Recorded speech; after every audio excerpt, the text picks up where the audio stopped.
Recordábamos que estábamos hablando sobre la masacre de San Patricio que ocurrió, fue perpetrada en realidad el 4 de julio de 1976. Mañana se cumplen 45 años de este hecho que dejó a las cinco víctimas como conocidos como los mártires palotinos. Y como decíamos hace un ratito, en todos estos años se dio un proceso de memoria de un montón de personas y distintos organismos reclamando, así como con el resto de los delitos cometidos durante la última dictadura, reclamando memoria, verdad y justicia. Y uno de esos organismos es Palotinos por la Memoria, la Verdad y la Justicia, que fue fundado hace algunos años, por jóvenes que, pertenecen a la comunidad palotina, pero también levantan fuertemente estas banderas y luchan por los derechos humanos. Así que por eso tenemos en comunicación telefónica a Ramiro Varela. Él es el fundador de esta organización y nos va a contar un poquitito más al respecto. Buenas noches, Ramiro. Josefina, Guille Sarri y Enzo Resino te saludan junto con todo el equipo de Fulanos de Nadie. ¿Cómo estás? ¿Cómo estás? Buenas noches para todos y todas en el piso y para toda la audiencia. Bueno, primero que nada, gracias por tu tiempo. Y quería que nos cuentes, para comenzar, cómo había surgido la idea de crear Palotinos por la Memoria y cómo es este trabajo de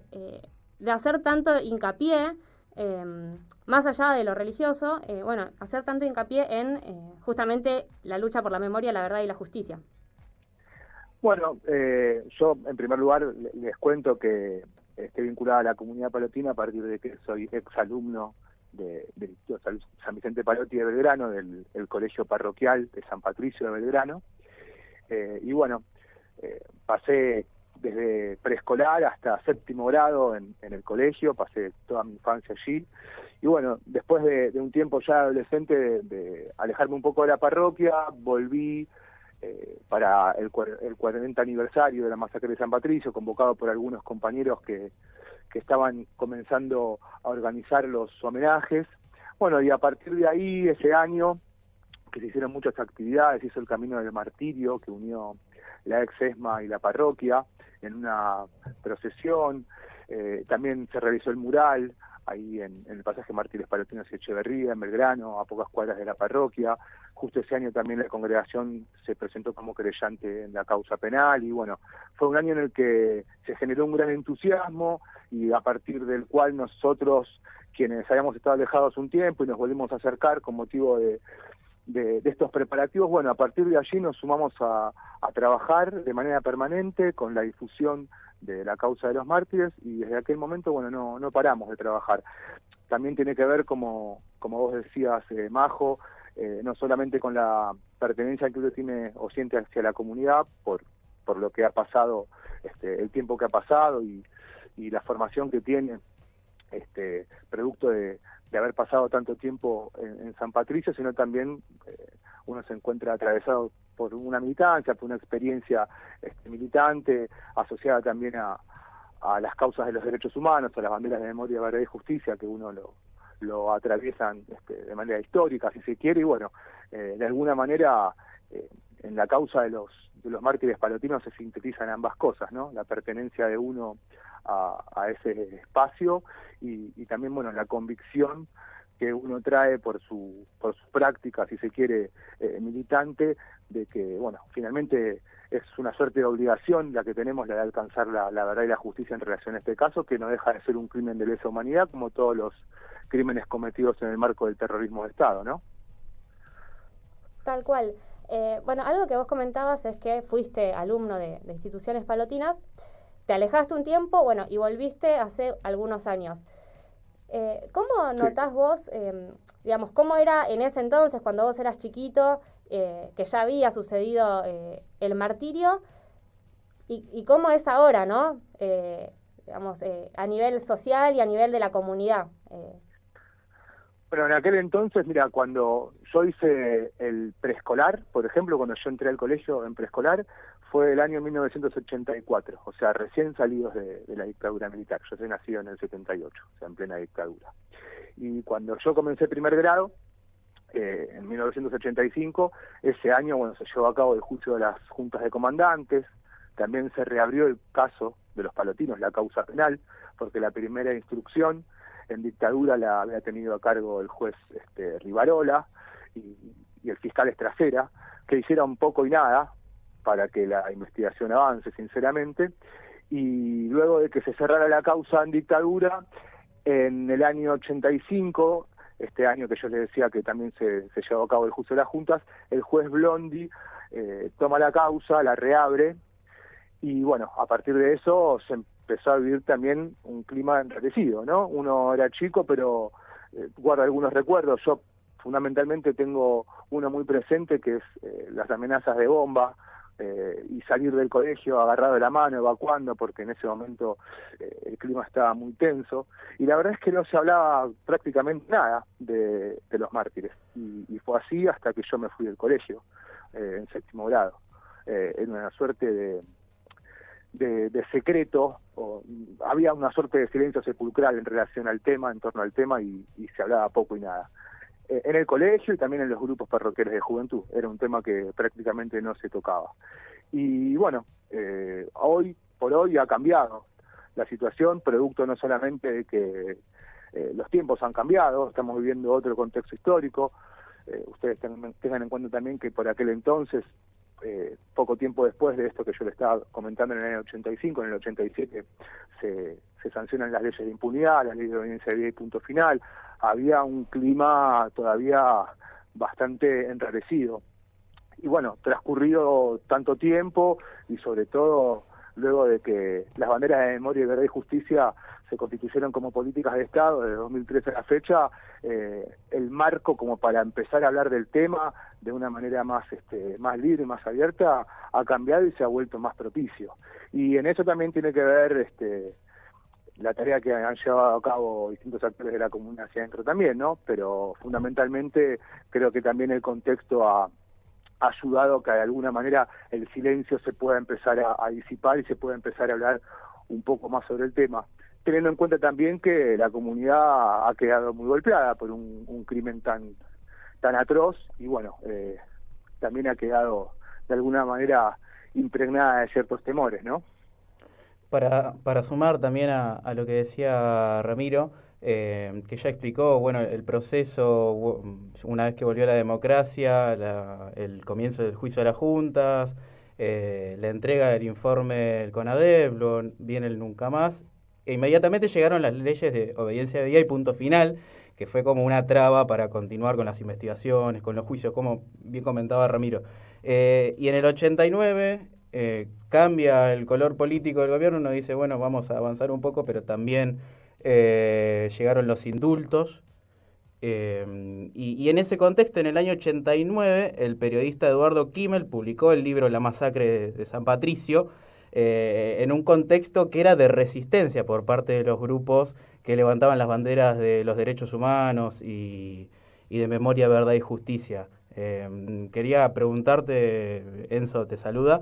un poco ¿qué te acordás de ese contexto de resistencia, de pedir que se reabran los juicios, que bueno, llegaría un tiempo después con otro gobierno?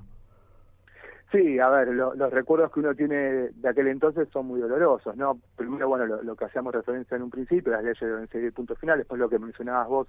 de lo que fueron los indultos en el año 91, después en el 98 la derogación de las leyes del perdón, no la anulación, digamos. Cuando uno deroga una norma no tiene carácter retroactivo, sino hacia adelante, por lo cual quienes habían sido alcanzados por las leyes de impunidad no se podía revertir el tema de que fueran a juicio, de que no fueran a juicio, o sea, llevarlos ante los tribunales. Pero durante mucho tiempo, hasta el 2003, hubo avances y retrocesos, pero fueron en algún momento, desde el 85 en adelante, más los retrocesos hasta el 2003. A partir de aquel entonces, cuando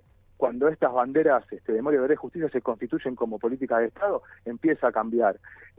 Siempre teniendo en cuenta que en muchos casos el Poder Judicial se ha visto muy reticente a llevar a cabo los procesos de verdad y de justicia. Pero en relación a lo que planteabas de la obra de Eduardo Kimmel, La masacre de San Patricio, el libro, es un aporte fundamental por dos cuestiones. A mí me parece brillante el libro de Kimmel, no solamente por la calidad, la contundencia y la claridad de la información que aporta, sino porque es un libro corto, conciso y contundente, con mucho dato, con mucha información, y él ha tenido el raro privilegio de ser el primero en investigar la masacre de San Patricio, aún no siendo de confesión católica. Él pertenecía a la colectividad judía, fue el primero en investigar esta masacre, que fue el hecho de sangre más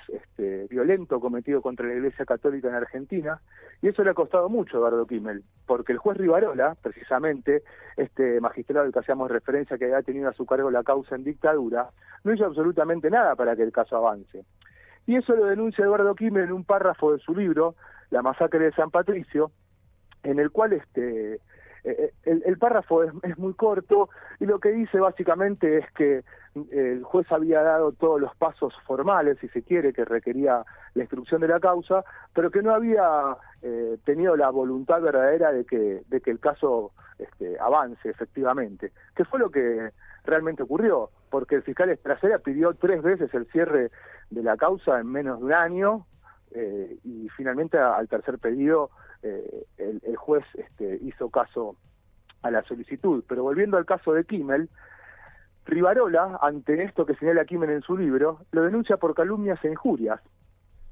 Kimmel apela la medida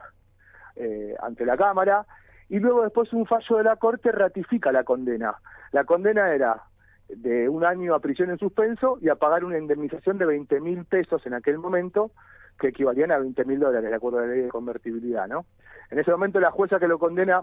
a Eduardo Kimmel es Ángela Braidot. Él apela, da lugar a su apelación, pero finalmente Rivarola presenta un nuevo recurso ante la Corte Suprema de Justicia, y la Corporación Judicial, obviamente, a quien le dio la razón, al juez federal, ¿no?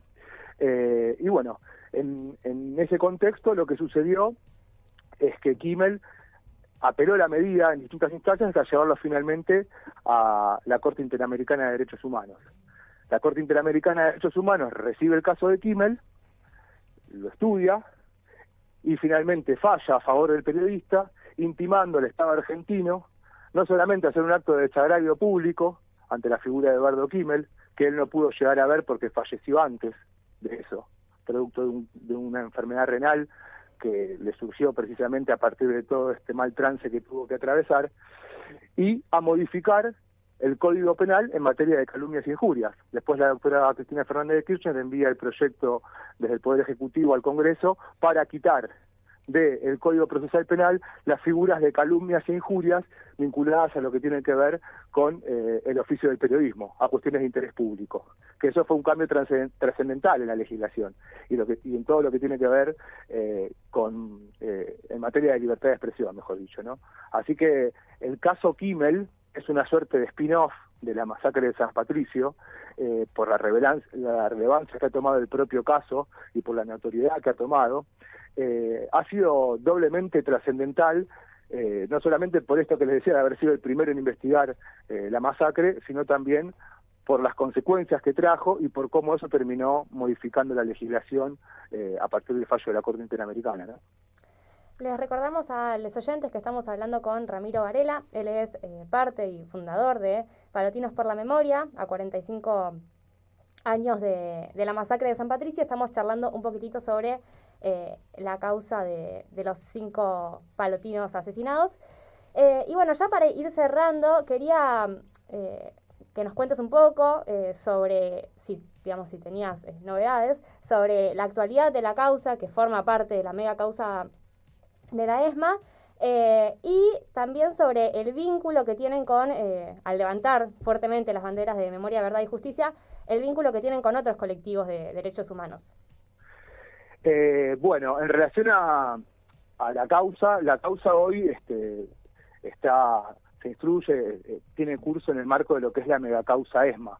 Originalmente surgió como una suerte de desprendimiento, porque era una causa judicial que tenía un origen anterior, o sea que se había comenzado a tramitar en el Juzgado Federal número 3. Después, bueno, a posterioridad, con los sucesivos cierres y aperturas que tuvo la causa en dictadura y en democracia, finalmente se vuelve a reabrir en el marco de la mega causa ESMA y la toma el juez Sergio Torres. A partir de que Sergio Torres toma el caso, se empezaron a llevar a cabo distintas actuaciones orientadas a comenzar a recabar medidas de prueba, pero hasta hoy, sinceramente, no se han podido recabar, si se quiere, elementos probatorios que puedan dar certeramente con la identidad de los autores materiales, de los instigadores y de los cómplices, porque no solamente hay que hablar de los autores materiales, sino también de quienes instigaron este asesinato y de quienes prestaron complicidad para ello, muchos de los cuales formaban parte de la propia feligresía de San Patricio. Recuerden ustedes que pocos días antes de la masacre, Alficheri, el párroco de San Patricio, dio una homilía muy conocida, que se tituló El Sermón de las Cucarachas, en la cual denunciaba públicamente que muchos de los integrantes de la feligresía de San Patricio participaban de los remates de los bienes que les eran confiscados a los desaparecidos durante los operativos de secuestro. Bueno, evidentemente esto no se lo perdonará, ¿no?, a Alficheri, ¿no? Y por otro lado, bueno, en relación a lo que comentaban, o preguntaban, mejor dicho, sobre el vínculo que tenemos con los organismos de derechos humanos, sí, sinceramente nosotros estamos muy agradecidos al conjunto de los organismos. Tenemos muy buen vínculo con casi todos, con abuelas, con madres, con hijos, con familiares, con el CELF. Con el CELF, por ejemplo, hicimos el año pasado el homenaje a Eduardo Kimmel a 10 años de su fallecimiento. Con abuelas pusimos no solamente las baldosas en la parroquia San Patricio, a metros de la casa parroquial donde ocurrió la masacre, sino también que conmemoramos el 43 aniversario de la masacre en la ex-ESMA con madres y abuelas. Bueno, durante todo este tiempo hemos tenido un acompañamiento permanente, no solamente a las actividades conmemorativas o de reivindicación simbólica, sino también colaboración en términos efectivos para aportar datos, información, asistencia técnica para algunas búsquedas referidas a datos que necesitamos, que a veces por escasez de recursos tenemos que acudir a otros organismos. Y sinceramente la recepción que hemos tenido y la respuesta que tenemos permanentemente de parte de todos los organismos es impecable, así que estamos muy agradecidos y para nosotros es fundamental poder articular con cada uno de ellos, porque nosotros consideramos que los mártires palotinos, que los 5 forman parte de los 30.000. Y para nosotros la causa de los palotinos es sumamente importante que sea recogida no solamente por la comunidad, sino por el conjunto de los organismos de derechos humanos, ¿no? Tal cual. Bueno, Ramiro, muchísimas gracias por tu tiempo. Antes que nada, antes de despedirnos, quería comentar que, bueno, Ramiro es un colega comunicador y también estuviste escribiendo al respecto, si querés decir dónde se puede leer la nota que se publicó hoy también sobre la nota se acaba de publicar hace una hora y pico, y la encuentran en el home de la revista Haroldo, revistaharoldo.com.ar. La revista Haroldo es el portal de la revista del Centro Cultural Haroldo Conti del espacio Memoria Ex-ESMA. Así que bueno, en la home de revistaharoldo.com.ar van a encontrar mi nota que publiqué en el día de hoy, titulada La verdad entre las sombras, donde trato de aportar algunos elementos, no solamente para de alguna manera reconstruir el trayecto y todo el periplo que ha desarrollado la causa judicial desde la masacre hasta hoy, sino también aportando algunos elementos que pueden abrir algunas líneas nuevas para la investigación, como por ejemplo la vinculación de un civil llamado Gonzalo Torres de Tolosa y apodado el Teniente Vaca, que operaba en la ex-ESMA junto al Tigre Acosta, a Pernías, y que fue denunciado por Adolfo Silingo en su momento cuando declaró ante el Tribunal Español en el 97 como quien estaba al frente de la parte de automotores de la ESMA y habría participado en la adulteración de la apariencia de los autos que participaron en el operativo de la masacre. Nada, les adelanto eso como para que lo busquen en la nota, en la cual se trata de hacer, como les decía, una reconstrucción de todo lo que pasó desde el inicio de la instrucción judicial hasta nuestros días. Buenísimo. Ahora sí, muchísimas gracias por tu tiempo Y bueno, un abrazo enorme. Desde acá siempre decimos que estamos con los micrófonos abiertos para seguir difundiendo. Un gran abrazo para todos y todas en el piso. Muchísimas gracias por el llamado y por difundir la causa de las mártires palatinas.